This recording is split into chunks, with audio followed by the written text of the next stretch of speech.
বাবাজি আপনাদেরকে বলতে চাই হাউজে কাউসার পর্যন্ত আমার নবীকে আল্লাহ দান করেছেন। জোরে বলেন কেন এগুলো যে দান করেছে, তো কেন বলেন তো? আল্লাহ নবীকে কিসের জন্য দান করেছে? রাজি করার জন্য। জোরে বলেন। আর মহাব্বতে বলেন রাজি করার জন্য। তাহলে আপনি ভেবে দেখেছেন কিয়ামতের মাঠে ওই পতাকার নিচে আদম আলাইহিস সালাম থেকে আমার নবী পর্যন্ত নবীর নামের গুণচর্চা করতে থাকবে। জোরে বলেন।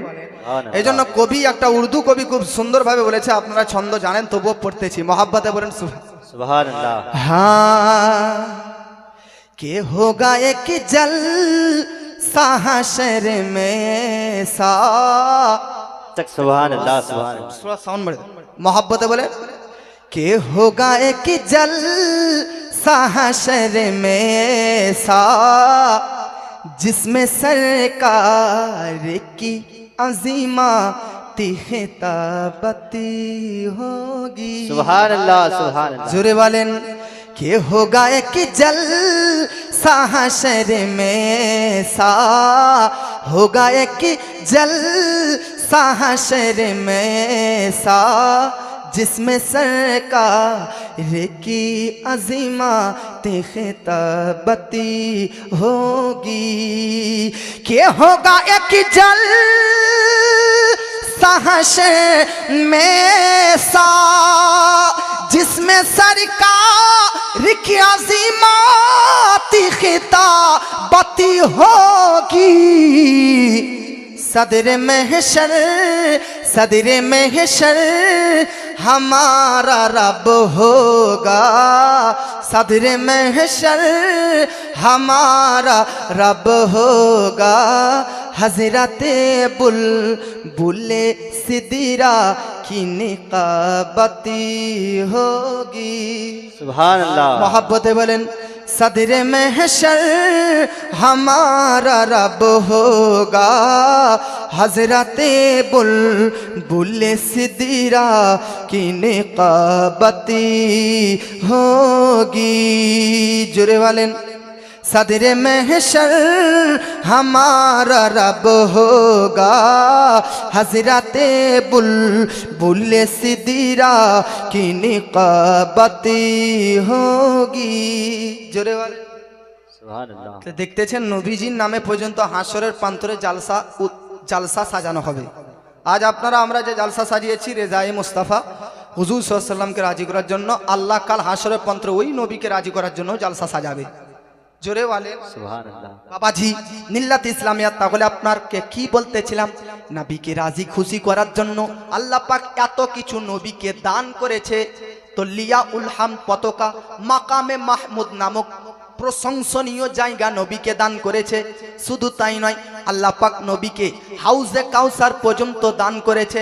ওগো বাবাজি শুধু তাই নয়, আল্লাহ পাক আমার আপনার নবীকে হাসরের প্রান্তরে শাফাআত পর্যন্ত দান করেছেন, করে দিয়েছেন, করবেন লয়, অলরেডি করে দিয়েছেন। জোরে বলেন সুবহানাল্লাহ। আর শাফাআত বলতে শাফাতে কুবরা দান করেছে। এবার একটা চমৎকার কথা বলে দিই, নবীকে আল্লাহ যে শাফাআত দান করেছে, সুপারিশ দান করেছে, জানেন এই যে নবীকে আল্লাহ শাফাআত দান করেছে, অর্থাৎ নবীকে যে সুপারিশ দান করেছে, এটা কোন মাসের কত তারিখে দান করেছে জানেন?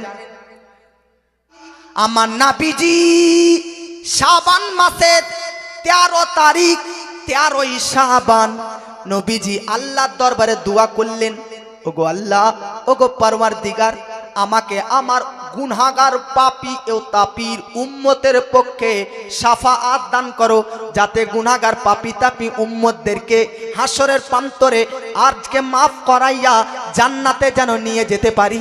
মিল্লাত ইসলামিয়া কি আশ্চর্য বিষয়, আল্লাহ পাক আমার আপনার নবীজির টোটাল উম্মত নবী থেকে কিয়ামত পর্যন্ত যত উম্মাতিয়া হবে, এর 3 ভাগের 1 ভাগকে মাফ করার শাফাআত আল্লাহ রাব্বুল আলামিন আমার নবীকে বেরাদার 13ই শাবান দান করে দিলেন। জোরে বলেন নবীজি বেরাদার আবার 14ই শাবান, আবার 14ই শাবান আবার দোয়া করলেন, আল্লাহ গো, আমার গুনাহগার পাপী ও তাপির উম্মতের পক্ষে তোমার কাছে শাফাত চাইতেছি, সুপারিশ চাইতেছি, আল্লাহ তুমি আমাকে শাফাত দান করো। আমার নবীকে আল্লাহ 3 ভাগের 1 ভাগ শাফাআত তিন ভাগ উম্মতের এক ভাগকে শাফাত করার ওয়াদা আল্লাহ তো গত রাত্রি 13ই শাবান দিয়ে দিয়েছিলেন। দু ভাগ এখনো বাকি ছিল।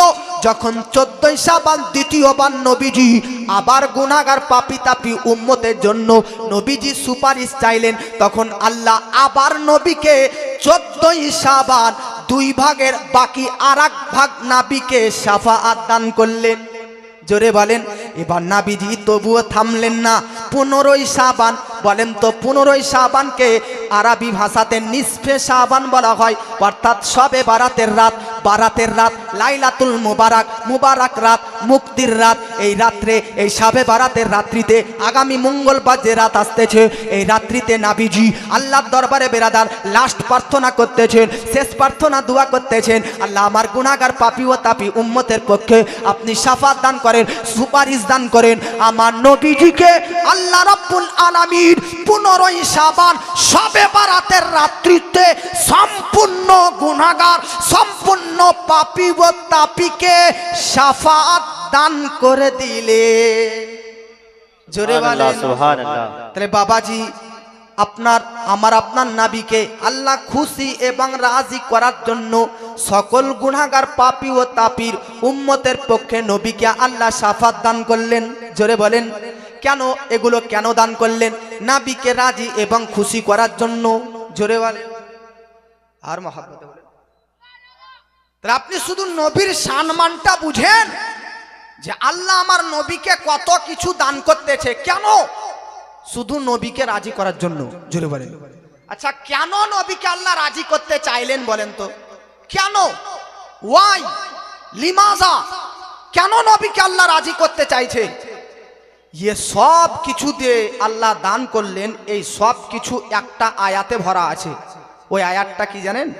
আপনারা সবাই জানেন, বলতেছে মুখস্থ করে নিন। সূরার নাম সূরা কাউসার।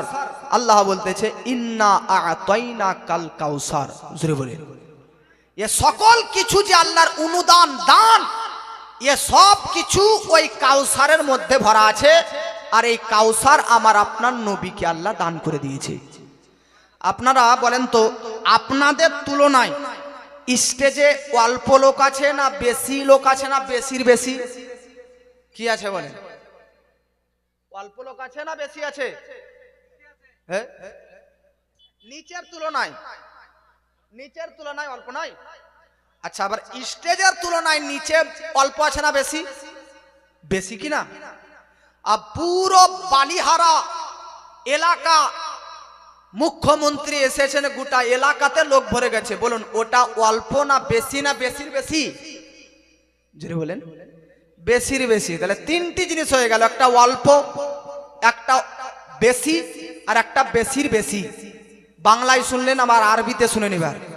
অল্পকে আরবিতে বলা হয় কলিলুন, অল্পর ওপরের র্যাঙ্ক বেশি, বেশিকে আরবিতে বলা হয় কাসিরুন। আর বেশির বেশি সেটাকে বলা হয় কাউসারুন। জোরে বলেন। এবার আপনাদেরকে আর একটু ব্যাখ্যা করে দিই। অল্প যেটা, সেটা চোখে দেখা মাত্র, দৃষ্টি ফেলা মাত্র গুনা যায়। ঝট করে তাকান, দেখেন স্টেজে কটা লোক আছে গুনে নেবেন। আমি একদিকে তাকালাম, 1 2 3 4 4 জন, 5 6 7 8 9। ঝট করে অল্প জিনিসকে চোখে দেখা মাত্র কাউন্টিং, গণনা করা যায়, হিসাব করা যায়। কিন্তু অল্পর ওপরে র্যাঙ্ক বেশি, বেশিটাকে গুনা যায় কিন্তু টাইম লাগবে। যেমন আপনারা যেখানে আছেন, এনাদেরকে গুনা তো যাবে 5 মিনিট 7 মিনিটে, কিন্তু একটু টাইম লাগবে। কিন্তু পুরো বালিহারা যদি লোক ভরে যায় তো ওইটাকে গুনা যাবে? তো যেটাকে হিসাব করা যায় না, গণনা করা যায় না, কাউন্টিং করা যায় না, ওটাকে বলা হয় বেশির বেশি। আর যেটাকে দেখা মাত্র গুনা যায়, হিসাব করা যায়, ওটাকে অল্প। আর যেটাকে গুনা যায় কিন্তু একটু টাইম লাগবে, ওটাকে বলা হয় শুধু বেশি। কথা বুঝতে পারলেন? আবার আপনি বলেন অল্প, এটাকে গুনা মাত্র দেখা যায়, দেখা মাত্র গুনা যায় কি যায় না? বেশি, এটাকে দেখা মাত্র গুনা যায় না, একটু টাইম লাগবে। কিন্তু যেটা বেশির বেশি, ওটাকে কি হিসাব করা যাবে, কাউন্টিং করা যাবে, বলুন গণনা করা যাবে না? অল্পকে বলা হয় কলিলুন, যেটাকে দেখা মাত্র হিসাব করা যায়। বেশিকে বলা হয় কাসিরুন, যেটাকে হিসাব করা যায় কিন্তু একটু টাইম লাগবে। কিন্তু বেশিকে বলা হয় কাউসারুন, যেটাকে হিসাব করা যাবে না, কাউন্টিং করতে পারবে না। আল্লাহ বলছে ইন্না আতাইনা কাল কাউসার, ও নবী আমি আপনাকে এতটা মর্যাদা দান করেছি যে মানুষ হিসাবই করতে পারবে না। সুবহানাল্লাহ সুবহান। জোরে বলেন, কাউন্টিং করতে পারবে না। আল্লাহর দেওয়া বেশিকে হিসাব করতে পারবেন? এবার আপনারা বলবেন দেখি আমরা হিসাব করব। আবার আসুন আপনাদেরকে দুই একটা কোরআনের আয়াত শুনে দিই। আব্বাজি বিরাদার মিল্লাত ইসলামিয়া, বলেন তো বিরাদার, পৃথিবীতে কত কত রকমের বালি, কত রকমের মাটি আছে হিসাব করতে পারবেন? জোরে বলেন, হিসাব করতে পারবেন? তাই যেটা হিসাব করতে পারা যায় না ওটাকে কি বলা হয় বললাম, বলেন তো কি? বেশির। আচ্ছা, শুধু আপনারা এটা মনে রাখবেন বাবাজি, পৃথিবীর মধ্যে এত প্রকারের মাটি, কত প্রকারের মাটি, কত প্রকারের বালি আছে, হিসাব করা যাবে না। তাহলে এটাকে কি বলা হয়? বেশি। বিরাদার পৃথিবীতে কত রকমের কত লিটার নদী সমুদ্র মেলে পানি আছে, হিসাব করতে পারা যাবে না। তাহলে কি হলো? বেশি। পৃথিবীতে কত গাছ আছে আর সব গাছে কত পাতা আছে, কত পিস পাতা আছে, হিসাব করতে পারবেন না। তাহলে এই ক্ষেত্রেও বেশি। দুনিয়াতে কত রকমের মানুষ আছে, হিসাব করতে পারবেন না, এটাও বেশি। তাহলে বাবাজি, পৃথিবীতে কত মাল, পৃথিবীতে কত সামান, পৃথিবীতে কত আসবাবপত্র, পৃথিবীতে কত জিনিসপত্র আছে, এ সকল আমরা বেরাদার জিনিসপত্র, আসবাবপত্র, মালপত্রকে গুনতে পারবো না, কাউন্টিং করতে পারবো না, হিসাব করতে পারবো না। তার জন্য এটাকে আমরা বলতেছি বেশি। ও গো বাবাজি, আমাদের নজরে, আমাদের দৃষ্টিতে গোটা পৃথিবী জুড়ে যা কিছু আছে এ সব কিছু হচ্ছে বেশি। কেন? তার কারণ আমরা গুনতে পারবো না আল্লাহর জিনিস কতটাই দুনিয়াতে আছে। তাহলে ভাবুন বেরাদার, গোটা দুনিয়াতে যা আছে এ সব কিছু হচ্ছে আমাদের নজরে বেশি, হিসাব করতে পারবো না। কিন্তু আল্লাহকে জিজ্ঞাসা করুন, ওগো আল্লাহ পাক তুমি বলে দাও, এই দুনিয়াতে যা কিছু আছে বান্দা বান্দিদের দৃষ্টিতে, মানব জাতির দৃষ্টিতে বেশি, যেটা গুনতে পারে না, হিসাব করতে পারবে না। কিন্তু তোমার দৃষ্টিতে, তোমার রহমতি দৃষ্টিতে পৃথিবীতে যা কিছু আছে তোমার কাছে কি মনে হয়? তো আল্লাহ পাক বলতেছে গোটা দুনিয়াতে যা কিছু আছে তা কিছু আল্লাহর কাছে কি? কুরআন বলতেছে মাতাউদ দুনিয়া কলিলুন, আল্লাহর কাছে গোটা দুনিয়ার সব সামান, সব আসবাবপত্র হচ্ছে অল্প। জোরে বলেন সুবহানাল্লাহ। অল্প জিনিসকে গুনা যায় কি যায় না? জোরে বলেন। তাহলে ভাবুন, দুনিয়াতে এত মাল, এত আসবাবপত্র, সামান, যেটাকে আমরা বেশি বলছি, গুনতে পারছি না, হিসাব করতে পারছি না, কিন্তু এই পৃথিবীটাই আল্লাহর কাছে অল্প মানে ঝট করে গুনা যায় নাকি? তাহলে ভাই ভাবুন, আল্লাহ যেটাকে অল্প বলতেছে, মানে দুনিয়াটাকে বলছে আল্লাহ অল্প, তো আল্লাহর অল্প দুনিয়াকে যদি বান্দা বান্দি তোমরা আমরা হিসাব না করতে পারি, ও আল্লাহ বলছে নবীকে আমরা বেশি আমি আল্লাহ মর্যাদা দিয়েছি। আল্লাহর বলা অল্প দুনিয়াকে হিসাব করতে যদি না পারি, আল্লাহর দেওয়া, আল্লাহর বলা নবীকে বেশি পাওয়ার, ও নবীর পাওয়ারকে আমরা হিসাব করতে পারবো কিভাবে? সুবহানাল্লাহ সুবহানাল্লাহ। জোরে বলেন।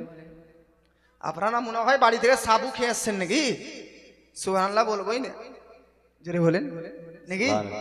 তাহলে ভাই, আল্লাহর এই দুনিয়া আল্লাহর নিকট অল্প দুনিয়া আমাদের কাছে বেশি, আল্লাহর কাছে অল্প। তো আল্লাহর কাছে অল্পটা যদি আমাদের কাছে বেহিসাব হয়, তো আল্লাহ যেটাকে বেহিসাব বলে দিবে ওইটা আমাদের কাছে কি হবে বলেন তো? জোরে বলেন, মহব্বতে বলেন।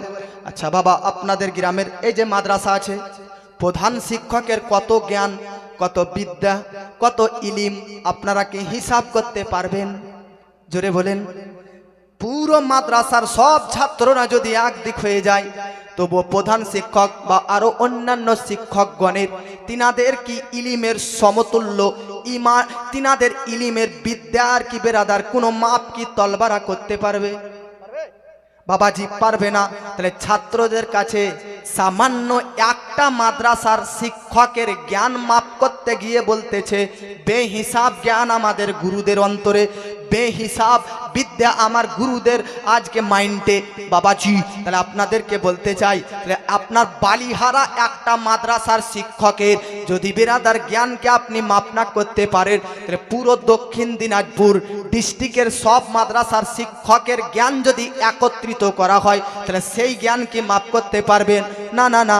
আচ্ছা, আপনাদেরকে বলতে চাই, পুরো বেরাদার পশ্চিমবাংলার সব মাদ্রাসাকে যদি একত্রিত করা হয়, তাহলে বলুন সব পশ্চিমবাংলার মাদ্রাসার শিক্ষকের জ্ঞানকে যদি একত্রিত করা হয়, তাহলে কি ওই জ্ঞানকে কি মাপ করতে পারবেন?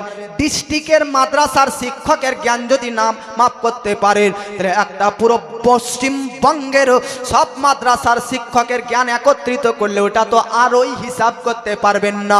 বাবাজি, আপনাদেরকে বলতে চাই, এটা তো পশ্চিমবঙ্গ, আপনাকে বলতে চাই পুরো ভারতবর্ষের সব মাদ্রাসার সব শিক্ষকের জ্ঞান ও বিদ্যাকে যদি একত্রিত করা হয়, এক জায়গা করা হয়, তাহলে সেই জ্ঞান ও বিদ্যাকে কি মাপ করতে পারবেন? এই সময়ের গোটা পৃথিবী জুড়ে সব মাদ্রাসার জ্ঞান ও বিদ্যাকে যদি একত্রিত করা হয়, তাহলে এই জ্ঞানকে মাপ করতে পারবেন? না না, মাপ করতে পারবেন না। এবার আপনাদেরকে বলতে চাই বাবাজি, ইনারা তো হলো এই যুগের আলেম, গোটা দুনিয়াতে যত আছে ইনারা এই যুগের আলেম। ইনাদের আগেও তো বেরাদার অনেক আলেমরা ছিল, কোটি কোটি আলেম যিনারা ইন্তেকাল করে গিয়েছে। ইনাদের উস্তাজরা, ইনাদের উস্তাদের উস্তাদেরা, ইনাদের উস্তাদের উস্তাদের আরও উস্তাজেরা, তার ওপরের উস্তাজেরা, তার ওপরের উস্তাজেরা করতে করতে আলা হাজরাত চলে যান। বলুন বেরাদার, আলা হাজরাতের জ্ঞান কি আপনি মাপ করতে পারবেন? আপনাদেরকে বলতে চাই, আলা হাজরাত আজিমুল বরকাত মুজাদ্দিদিন মিল্লাত কানজুল কারামাত, কানজুল কারামাত জাবালুল ইস্তেকামাত শাইখুল ইসলাম ও মুসলিমিন আয়াতুম মিন আয়াতিল্লাহ মুজিজাতুম মির রাসূলিল্লাহ কারামাতে গৌসে আজম আশিকে নবী ওলিয়ে কামিল ফাকিহে ইসলাম, ইসলামিক চিন্তাবিদ, দার্শনিক বৈজ্ঞানিক, হিজরি 1400 শতাব্দীর শ্রেষ্ঠ মুজাদ্দিদ, বিশ্ববরেণ্য লেখক, সুন্নি জগতের সম্পদ, হামিয়ে সুন্নাত, মাহিয়ে শিরক বেদাত, ভ্রান্ত মতভেদের খণ্ডনকারী, মহাসংস্কারক জ্ঞানের এনসাইক্লোপিডিয়া, মুফাসসিরুল কোরআন, মুবাল্লিগে ইসলাম, আল কারি, আল আলিম, আল ফাজিল, আল মুফতি, আল মুহাদ্দিস, আল মুহাক্কিক, আল মুদাক্কিক, আল মুনাজির, আল মুসান্নিফ, আশা ইমাম আহমদ রাজা খা ফাজিলে বেরেলবি আলাইহি রহমাত ওয়া রিজওয়ান। হে বাবা, আলা হাজরাতের নাম গুনতেই তো আমার পাচ্ছি না সম্পূর্ণ। উনার নামের উপাধি এতটা আছে যে উপাধিকেই তো গুনতে পারবো না, তো উনার জ্ঞান তো দূরের কথা। আপনাকে বলতে চাই, আলা হাজরাতের জ্ঞান তো দূরের কথা, আলা হাজরাত যত কিতাব লিখেছে ওই কিতাবগুলোর তো নাম আমার জানা নাই। আলা হাজরাত তো আর 1-2 কিতাব লেখেননি, 1 দর্জন 2 দর্জন কিতাব লিখেননি, 100-200 কিতাব নয়, 1500 কম বেশি কিতাব লিখেছেন। ঠিক মতো কোনো আলেমের ওই 1500 কিতাবের নাম জানা নেই, তাহলে ওই কিতাবে আলা হাজরাত যতটা জ্ঞান লিখেছে, তিনার জ্ঞান কতটা হতে পারে আপনি একবার ভেবে দেখেছেন? তাহলে বাবাজি, আলা হাজরাতের জ্ঞান যদি না মাপতে পারেন, একটা আলা হাজরাতের জ্ঞান যদি না মাপতে পারেন, পৃথিবীতে তো বেরাদার আরো বড় বড় আলা হাজরাত দুনিয়াতে এসেছে, তাদের জ্ঞান কিভাবে মাপতে পারেন? এবার আপনাকে বলতে চাই, বিশ্বের মানচিত্রে পৃথিবীর বুকে নীল গগনের নিচে ভূপৃষ্ঠে এই ভূমণ্ডলে আদম নবী থেকে কিয়ামত পর্যন্ত সব মানুষের জ্ঞান যদি একত্রিত করা হয়, তাহলে বলুন ওই জ্ঞান ওই বিদ্যাকে কি আমরা মাপ করতে পারবো, কাউন্টিং করতে পারবো, হিসাব করতে পারবো? আচ্ছা ব্রাদার, সব মানুষের জ্ঞান একদিকে আর আমার নবীজির জ্ঞান একদিকে। শেখ আব্দুল হক মুহাদ্দিস দেহলভী রহমাতুল্লাহ আলাই, কিতাবের নাম মাদারিজুন নবুওয়াত, এই কিতাবের মধ্যে তিনি লিখতেছেন নবীজির জ্ঞান আর গোটা সৃষ্টি জগতের জ্ঞানের মধ্যে পার্থক্য কি জানো? তো শেখ আব্দুল হক মুহাদ্দিস দেহলভী রহমাতুল্লাহ আলাই বলতেছে, বিশাল এক সমুদ্র, বিশাল এক মহাসাগরের মধ্যে ছোট্ট একটা পাখি তার ঠোঁটের মধ্যে যে পানি তুলে মহাসমুদ্র মহাসাগর থেকে ওই ঠোঁটে পানি তোলার মতন জ্ঞান গোটা সৃষ্টি জগতের মতন আর মহাসাগরের জ্ঞান আমার নবীজির রয়েছে। সুবহানাল্লাহ। বাবাজি, আপনি আপনাদেরকে বলতে চাই বাবাজি, আরো আপনারা যদি দেখতে চান পৃথিবীর মধ্যেতে গোটা পৃথিবীর জ্ঞানই তো আমরা কাউন্টিং করতে পারলাম না, তো নাবিজির জ্ঞান কিভাবে কাউন্টিং করতে পারবো, নাবিজির জ্ঞান কিভাবে হিসাব করতে পারবো? এবার আপনাদেরকে বলে দিই, আদম আলাইহিস সালাম থেকে কিয়ামত পর্যন্ত আমার নবীকেও এর মধ্যে যোগ করে নিন। সব মিলে কতটা জ্ঞান, সব মিলে কতটা বিদ্যা, সব মিলে কতটা ইলম হবে? কাউন্টিং কি করা যাবে? হিসাব কি করা যাবে? যাবে না। আর যেটা হিসাব করা যায় না, যেটা কাউন্টিং করা যায় না, ওটাকে তো আপনারা আমরা বললাম কাউসারিন, মানে বেশির বেশি। তাহলে বাবাজি, আল্লাহর মানব জাতিকে দেওয়া জ্ঞান হচ্ছে বেশির বেশি। সব মানুষের জ্ঞান একত্রিত করলে গুনতে পারা যাবে না, হিসাব করতে পারা যাবে না, বেশির বেশি। আল্লাহকে জিজ্ঞাসা করলাম, আল্লাহ তুমি গোটা মানব জাতিকে জ্ঞান কতটা দিয়েছো? তো আল্লাহ বলতেছে, ওয়ামা উতিতুম ইল্লা কলিলা, আমি গোটা পৃথিবীর মানব জাতিকে জ্ঞান দিয়েছি হালকা, অল্প। জোরে বলেন। বাবাজি, আদম নবী থেকে কিয়ামত পর্যন্ত সব সায়েন্টিস্ট, সব বৈজ্ঞানিক, সব মাস্টার, সব ডক্টর, সব ইঞ্জিনিয়ার, সব প্রফেসর, সব টিচার, সব প্রিন্সিপাল, সব স্টুডেন্ট, সব এডুকেটেড, সব জ্ঞানী, সব পণ্ডিত, সব মহাজ্ঞানীর জ্ঞানকে একত্রিত করলে মাপ যদি না করতে পারেন, বেহিসাব জ্ঞান আল্লাহ দিয়েছে। কিন্তু আল্লাহ বলতেছে, অমা উতিতুম ইল্লা কলিলা, এই জ্ঞান এতটা, সব জ্ঞান তোমাদেরকে বেশি লাগছে, কিন্তু আমি আল্লাহ তো এগুলো অল্প দিয়েছি। তাহলে ভাবুন, আল্লাহর দেওয়া অল্প যদি এতটা হয়, আল্লাহ নবীকে বলতেছে আপনাকে বেশির বেশি দিয়েছি, তাহলে বলুন নবীকে পাওয়ার কতটা হতে পারে? সুবহানাল্লাহ, সুবহানাল্লাহ। সাউন্ড ভাই এত কমায় না, গম গম গম গম করবে স্টেজ। আর আপনারা কি করছেন বাবা? তাহলে আপনি ভেবে দেখেছেন নবীজির আল্লাহ রব্বুল আলামিন কতটা পাওয়ার দিয়েছে, আর এই পাওয়ারকে হিসাব করতে পারবো? জোরে বলেন, পারবেন আপনারা আমরা কেউ হিসাব করতে? এই জোরে বলেন না। ওইদিকে কি আনছে সিন্নি নাকি? ভাই, আপনাকে আমি এটাই বুঝাতে চাইছি, আল্লাহ যে জিনিসটাকে অল্প বলে, সেই আল্লাহর অল্প জিনিসটাকে যদি আমাদের কাছে বেহিসাব বেশির বেশি লাগে, তো আল্লাহ যে জিনিসটাকে বেশির বেশি বলে দিবে, ওই জিনিসটা আমাদের কাছে কতটা লাগবে? জোরে বলেন। এ সব কিছু জ্ঞান, এই সব কিছু বিদ্যা আল্লাহ নবীকে কেন দিলে? ইন্না আতায়না কাল কাউসার, সূরা কাউসার নাজিল কেন হলো? এটা আপনারা আমরা সূরাটা পাঠ করি, তো এই সূরাটার তাফসীরই আজ আপনারা শুনেন। এই সূরাটার কারণ কি? তো একটা কথা আপনাদেরকে বলি, আপনাদের এই গ্রামের মধ্যে কারো ছেলে দুটো, কারো ছেলে তিনটা, কারো ছেলে পাঁচটা, কারো ছেলে 7টা 8টা, এইভাবে আছে কি নাই? জোরে বলেন, আছে? সর্ব উচ্চ এই গ্রামে হতে পারে কারো 10টা ছেলে মেয়ে, এর বেশি আছে কি? নাই। বাঁকুড়াতে এক জায়গায় জালসাতে গেলাম, বাঁকুড়া। তো বাঁকুড়াতে একটাই মা একটাই বাপ, একই মায়ের গর্ভেতে 29টি ছেলে মেয়ে। কটা বললাম? 29টি। 22টা ছেলে আর 7টা মেয়ে, 22টা ছেলে আর 7টা মেয়ে। তাহলে ভেবেন, সর্বপ্রথমে যে সন্তান জন্ম নিয়েছে ও বুড়ান যাবে, আর সর্বলাস্টে জন্ম নিয়েছে ও বোধহয় বাচ্চা থাকবে নাকি? ভাই ভাই, বড় ভাই সবচাইতে ও হবে দাদার মতন, আর ছোট ভাই হবে পুতার মতন। 29টি ছেলে মেয়ে আপনারা দেখেছেন। আল্লাহ কাকে কি দান করে, কি তৌফিক দান করে। আমার নবীকে আল্লাহ পাক ছেলে মেয়ে টোটাল দিয়েছিলেন 7টা। জোরে বলেন কয়টি? 7, 17। তো 7টা ছেলে মেয়ের মধ্যে নাবিজি ছিল 3টি পুত্র সন্তান আর 4টি কন্যা সন্তান। 3টি পুত্র সন্তানের মধ্যে একটার নাম হযরতে আব্দুল্লাহ, একটার নাম হযরতে কাসিম, আর একটার নাম হযরতে, আপনারা বলেন তো, ইব্রাহিম। 4টা কন্যা সন্তান, একটার নাম হযরতে জাইনাব, একটার নাম হযরতে উম্মে কুলসুম, একটার নাম হযরতে রুকাইয়া, আর একটা নাম আপনারা বলেন তো, মা ফাতিমাতুজ জাহরা। বাবা, টোটাল কটা হলো? 7টা।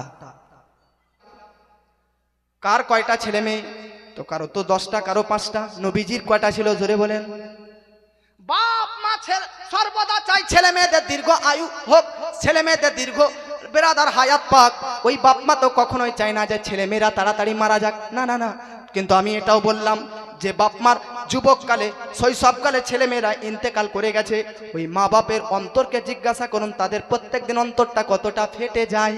ওগো বাবাজি, এই জালসার মধ্যে এমনও বাপ মা আছে আমার জানা আছে যাদের আজকে সন্তানেরা ইন্তেকাল করে গিয়েছে। তাদেরকে বলতে চাই, কথাতে আঘাত দুঃখ নিবেন না, একবার নবীজির কথা স্মরণ করে নেবেন। আমার নবীজির 7টা ছেলে মেয়ের মধ্যে নবীজি তিনি 6টা ছেলে মেয়েকে নিজের হাত দ্বারা দাফন করেছে। জোরে বলেন, নবীজি নিজের জীবদ্দশাতে কটা ছেলে মেয়েকে দাফন করেছে? জোরে বলেন, 6টা। আব্বা একটা, শুধু মা ফাতিমা তাজ-জাহরা, এই একটা বেটি একমাত্র নবীজির ইন্তেকালের পর 6 মাস পর ইন্তেকাল হয়েছিল। বাকি নবীজির তিনটি পুত্র আর বাকি 3টি মেয়ে, 6টা কন্যা এবং পুত্র নবীজি নিজের হাত দ্বারাতে জান্নাতুল বাকিতে দাফন করেছিলেন। এই জন্য বাপ মাদেরকে বলতে চাই, অধৈর্য হবেন না, ছেলে মেয়ে ইন্তেকাল করলে নবীর কথা একবার চিন্তা করে নেবেন। জুড়ে বলেন। আচ্ছা, কারো যদি ছেলে মেয়ে ইন্তেকাল করে আর পাশে বাড়িতে যদি বেরাদার ওই ছেলে মেয়ের ইন্তেকাল করা দেখে তাদের বাপ মাকে যদি কেউ বলে খুব ভালো হয়েছে তোর ছেলে ইন্তেকাল করেছে, মেয়ে ইন্তেকাল করেছে, বাপ মার কষ্ট লাগবে কি লাগবে না? কারো ছেলে মেয়ে ইন্তেকাল করেছে, কারো একটাই বেটা, কারো একটাই বেটা আর বেটা একটাই মারা গেছে, আর কেউ যদি বলে যাহ তোর একটাই বেটা ছিল, কি খুশি, তোর তো লেজ কেটে গেল, তোর তো বংশ কেটে গেল, আর বংশ তোর আগে থাকবে না, কত আঘাত লাগবে? তাহলে আপনাকে যদি এরকম কথা শুনলে আঘাত লাগে, নবীজির পরস্পর যখন 3টি পুত্র সন্তান ইন্তেকাল করে যায় তখন আরবের কাফেররা বলতেছে, দেখ মোহাম্মদের 3টি পুত্র সন্তান ইন্তেকাল করে গেছে, এর মানে নবীরও বংশ কেটে গেল, আর পৃথিবীতে নবীর বংশ চলবে না, আর নবীর বংশ আগে আসবে না, তার মানে নবীর নামও চর্চা হবে না, নবীর নাম চর্চা নবী পর্যন্তই সীমাবদ্ধ। বলুন নাউজুবিল্লাহ। জোরে বলেন। ইমাম সাহেবকে যদি কেউ গালি দেয় তো প্রকৃত যারা মুক্তাদি হবে তারা কি চুপচাপ থাকবে না, যে গালি দিবে তার বিরুদ্ধে অ্যাকশন নেবে? মাস্টারকে যদি গালি দেয় ছাত্ররা চুপচাপ থাকে না, তাই কি না? পীরকে যদি কেউ গালি দেয় মুরিদ চুপচাপ থাকে না, মুরিদ উত্তর দেয়। তো মাস্টারকে গালি দিলে, মাস্টারকে কেউ খারাপ বললে ছাত্ররা উত্তর দেয়, টিচারকে কেউ খারাপ বললে স্টুডেন্টরা আজকে টিচারের পক্ষে জবাব দেয়, পীরকে কেউ গালি দিলে মুরিদরা জবাব দেয়, আর নবীকে কেউ খারাপ বললে স্বয়ং আল্লাহ তাআলা নবীর পক্ষে জবাব দেয়। জোরে বলেন। নবীকে যখন আরবের কাফেররা লেজ কাটা আর বংশ কাটা নানান ধরনের কটূক্তিমূলক কুরুচিকর বাক্য, অশ্লীল কথাবার্তা এরকম বলতে লাগলো, নবী বংশ কেটে গেল, নবীর বংশ কেটে গেল, কারণ নবীর বংশ বাপের ছেলের মাধ্যমে চলে না মেয়ের মাধ্যমে? ছেলের মাধ্যমে না। তো নবীর 3টি পুত্র সন্তান যদি ইন্তেকাল করে তাহলে নবীর বংশ আগে থাকবে কি করে? এই জন্য বংশ কাটা যেমন বলতে লাগলো, তখন আল্লাহ পাক নবীকে বলতেছে কি, ইন্না শানিয়াকা হুয়াল আবতার।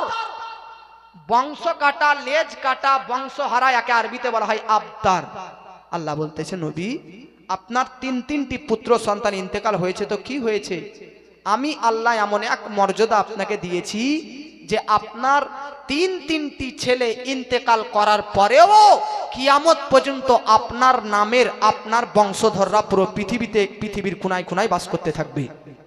জোরে বলেন। আপনার লেজ কাটা আপনাকে আরবের কাফেররা বলতেছে, আপনি লেজ কাটা বংশ কাটা নয়, যারা বলতেছে ইন্না শানিয়াকা, ওই কাফের এবং শত্রুরাই হচ্ছে প্রকৃত লেজ কাটা এবং বংশ কাটা। জোরে বলেন, মহাব্বতে বলেন। আব্বাজি আমার মিল্লাত ইসলামিয়া, নবীজি 3টি ছেলে 3টি মেয়ে ইন্তেকাল করে। বাবাজি এক তো আল্লাহ জবাব দিয়ে দিল, হাবিব গো তাবিব গো নবী, আয়ে বেরাদার আপনার আমার বাড়িতে যদি বেরাদার 1টা 2টো 3টা পুত্র সন্তান থাকে, তো 3টা পুত্র সন্তান ইন্তেকাল করলে আর আপনার বংশ আগে থাকবে না। কিন্তু আল্লাহ পাক নবীকে বলতেছে, হাবিব গো আপনার 3টি সন্তান ইন্তেকাল করেছে, তবুও আপনার 4টি মেয়ে তো আমি আল্লাহ দিয়েছি, ওই 4টি মেয়ের মাধ্যমে কিয়ামত পর্যন্ত পৃথিবীর উলিতে গলিতে নবীজির বংশধর আপনার বংশধর থাকবে। আজ আপনি যদি দেখতে চান বীরভূম, মালদা, উত্তর দিনাজপুর, দক্ষিণ দিনাজপুর, ও বাবাজি, পশ্চিম বাংলার উনাতে অলিতে গলিতে কত সৈয়দ বংশের পীরের ঘরানা বাস করতেছে, যারা নবীজির বংশধর হিসাবে পরিচিত। আব্বাজি আপনাদেরকে বলতে চাই, পৃথিবীর মধ্যে আল্লাহ পাক বলতেছে নবী হাবিব গো তাবিব গো। বেরাদার একটা কথা বলেন তো বেরাদার, যদি কারো বেরাদার পরস্পর ছেলে মেয়ে ইন্তেকাল করে যায়, পরস্পর যদি কারো মেয়ে ইন্তেকাল করে, আপনার 3টা ছেলে, আজ একটা ইন্তেকাল করলো, 1 বছর পর একটা ইন্তেকাল করলো, 2 বছর পর আর একটা ইন্তেকাল করলো, এইরকম করে যদি ইন্তেকাল করতে যায়, বাপের অন্তরে কতটা কষ্ট, মায়ের অন্তরে কতটা ব্যথা হতে পারে একবার চিন্তা করুন। আমার নবীজি সাল্লাল্লাহু তাআলা আলাইহি ওয়াসাল্লামের অন্তরে এ বাবাজি এতটা কষ্ট, এতটা ব্যথা, এতটা যন্ত্রণা, এতটা দুঃখ, নবীজির ওপর চতুর্দিক দিয়ে দুঃখ। কি দিক দিয়ে? চতুর্দিক দিয়ে। কি দিক দিয়ে? জেরে বলেন। এক তো নবীজি ইসলাম প্রচার করতেছে, তো আরবের কাফেররা নবীজির ওপর কখনো কাঁকর ছুঁড়ে মারে, কখনো পাথর ছুঁড়ে, কখনো আঘাত করে। ভাই কি আশ্চর্য বিষয়, নবীজি একদিন কাবার সাইডে নামাজ পড়তেছে, তো এক কাফের পেছন দিক থেকে এসে নবীকে নামাজরত অবস্থায় একটা দুপাট্টা নবীর সামনে ফেলে পেছন দিকে টেনে নবীকে নামাজরত অবস্থায় নিক্ষেপ করে দেয়। নবীজি একদিন কাবার সাইডে নামাজ পড়তেছে, সাজদাতে গিয়েছে। আবু জেহেল বলতেছে গত রাত্রিতে যে উট জবাই হয়েছিল, উটের মাংস তো তোমরা খেয়ে নিয়েছো, কিন্তু উটের নাড়ি ভুঁড়ি যে তোমরা ফেলে দিয়েছিলে, নাড়ি ভুঁড়ে তুলে আনো আর মোহাম্মদের মাথাতে ফেলে দাও। সাজদাতে নবীজি আছে, নবীজির মাথার উপর উটের নোংরা নাড়ি ভুঁড়ি চাপিয়ে যায়। নবীজি নামাজ পড়তেছে, তো উকবা ইবনে মুআইয়াদ নামক এক কাফের এসে নবীজির মাথা ধরে কাবার দেওয়ালে ঠুকে ঠুকে রক্তাক্ত করে দেয়। এই দিক দিয়ে কত কষ্ট। আরবে আমার নবীজি যখন ইসলাম প্রচার করে, তো মক্কার কাফেররা মিলে একটা মিটিং করে, আর মিটিং এই সিদ্ধান্ত নেয় যে নবীর ফ্যামিলি সঙ্গে কেউ মিলামিশা, সাক্ষাৎ, উঠা বসা, সালাম মুসাফা, খাওয়া দাওয়া, পানাহার, এমনকি নবীর বাড়ির ছেলের সঙ্গে কেউ তোমরা নিজের মেয়েদের বিবাহ দিবে না, আর নবীর বাড়ির মেয়ের সঙ্গে কেউ তোমরা নিজেদের ছেলের সাথে বিবাহ দিবে না। অল টোটাল নবীজির পরিবারকে বয়কট করো। ভাই আপনার গ্রামের মানুষ আপনাকে যদি বয়কট করে, আপনার অন্তরে আঘাত লাগবে না? জোরে বলেন। তো এত নবীজির প্রতি অত্যাচার, আঘাত, এই দিক দিয়ে এক দুঃখ, নবীজি তবুও এই দুঃখগুলো সহ্য করছিলেন। তারপরে আর এক দুঃখ কি, নবীজি যখন মায়ের পেটে ছিলেন, তখন নবীজির আব্বা হযরতে আব্দুল্লাহ ইন্তেকাল করে গিয়েছিলেন। নবীজির জন্ম হওয়ার পর নবীর আম্মা হযরতে আমিনা ইন্তেকাল করলেন। বাপ মা দুজনেই নেই। তারপরে নবীজির দেখাশোনার দায়িত্ব নবীজির দাদা হযরতে আব্দুল মুত্তালিব নিলেন। কিছুদিন পর নবীজির দাদারও ইন্তেকাল হয়ে গেল।